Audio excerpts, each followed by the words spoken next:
ইমরান আহমেদ, আপনি জানতে চেয়েছেন হালাল উপায়ে ইউটিউব থেকে আয় করার কোনো সুযোগ আছে কিনা, থাকলে কিভাবে। কোথাও এর কোনো সঠিক সমাধান পাচ্ছি না, এই বিষয়ে একটু আলোচনা করলে আমি সহ হাজার ইউটিউবার উপকৃত হতে পারি। বা ইমরান আহমেদ, ইউটিউবে হালাল উপার্জন করার উপায় আছে, আর তা হলো আপনি যে ভিডিওগুলো ইউটিউবে শেয়ার করছেন বা পোস্ট করছেন, আপলোড করছেন, সেগুলোতে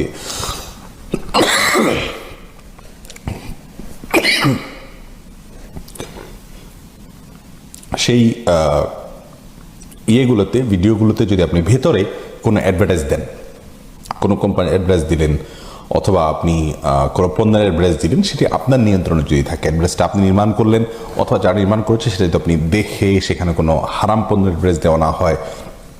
সেখানে হারাম কোনো কিছু প্রদর্শিত না হয়, তাহলে সেটি জায়েজ আছে ইনশাআল্লাহ বিদিনা। আর এছাড়া ইউটিউব কর্তৃপক্ষ যে অ্যাডগুলো দিয়ে থাকে, অর্থাৎ তাদের মাধ্যমে যে অ্যাডগুলো আমাদের ইউটিউব চ্যানেলে শো হয়ে থাকে, সেগুলো জায়েজ নেই। তার কারণ হলো সে সমস্ত অ্যাডগুলোর মধ্যে হারাম পণ্যের অ্যাডভার্টাইজ দেওয়া হয়, আবার সেখানে হারাম কোনো কিছু প্রদর্শিত হয় অ্যাডভার্টাইজের মাধ্যমে, যার কারণে সেটি জায়েজ নেই, ইসলাম শরীয়তে সেটি নিষিদ্ধ।